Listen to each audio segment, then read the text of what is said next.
Days 1 through 3, summary of the Megan Boswell trial. I'm going to give it to you. Now, baby Evelyn was last seen around December the 6th, 2019 in Sullivan County, Tennessee. Her mother, Megan, kept giving excuses as to where the child was, stating the child was with this person, that person, a friend, a family member, and so on. Thank Casey Anthony, part 2. Now, Tommy Boswell, the father of Megan, grandfather to baby Evelyn, reported the child missing on February the 18th, 2020.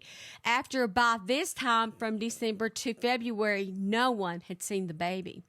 On March the 6th, 2020, the baby's body was found on the property of Tommy Boswell, the father, in the playhouse that belonged to Megan.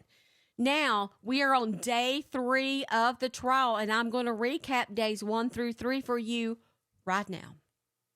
Now, day 1 happened on February the 5th, 2025. TBI Special Agent Brian Fraley took the stand. He described in graphic detail how they found baby Evelyn's body in a trash can inside of that playhouse that used to belong to her mother when she was a little girl.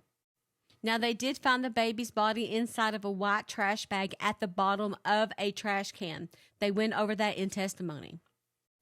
Oddly enough, aluminum foil was around the baby's head, and it just doesn't make any sense why, although it's been rumored now that maybe there might have been some mental illness with the mom's boyfriend at the time. Now, one thing that I found very interesting is that he said they found bodily fluids inside the bag with the baby, meaning that she was placed there and alive and suffocated, even though the defense is claiming that she was rolled over on during sleep and accidentally suffocated and then put there. Also, during day 1, they talked about how Evelyn said that she was with her father, who was away on a military base where there definitely wouldn't be any babies. The defense attorney is even quoted as saying, nothing you do here changes anything. If she's guilty or not, a baby is dead and nothing will bring her back. Now, day 2 happened on February the 6th, 2025, and here's what we know about that. The interrogation footage of Megan was shown to the courtroom, to the jury. And here's what we know. She gave multiple conflicting stories about Evelyn's disappearance. That's number 1. Number 2, at one point, she blamed Hunter Wood, claiming he rolled over on Evelyn, accidentally suffocating her. Now, number 3, she admitted to holding the baby's lifeless body, but did not want to tell anybody and admitted to hiding her.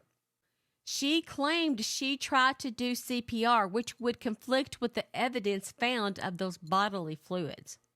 Tommy Boswell, Megan's father, also testified about him seeing the baby filthy, mold in mold-infesting conditions, and he was the one that reported her missing. Now, today, during day 3, friends of Megan Boswell came forward. Her friend Bailey Hopkins, she testified that she stopped posting about Evelyn on social media in December of 2019.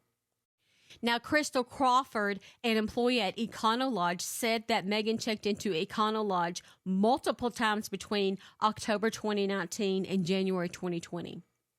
Caitlin Carter, a friend from school of Megan's, recalls seeing her at a restaurant, baby Evelyn that is, with Megan, and described her as dirty and smelling like urine. Now, also interesting is the babysitter testified, and what she had to say was heartbreaking. She said she watched baby Evelyn in late 2019 and that she had a severe diaper rash and what looked like scratches on her body.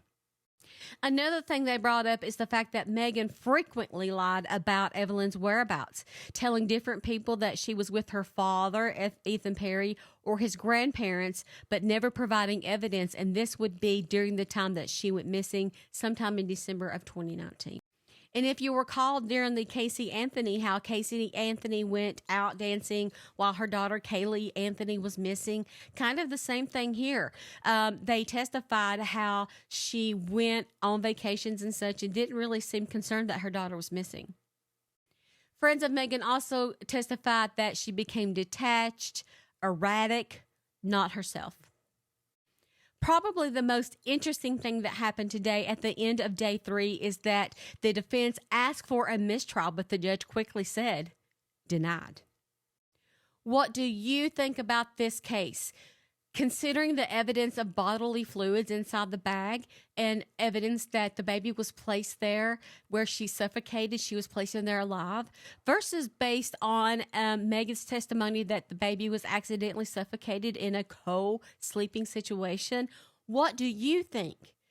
Do you think it was done on purpose or do you think it was accidental? Make sure you bookmark this so you can find your way back. I'll be covering day 4 and so on as we continue to find justice for baby Evelyn.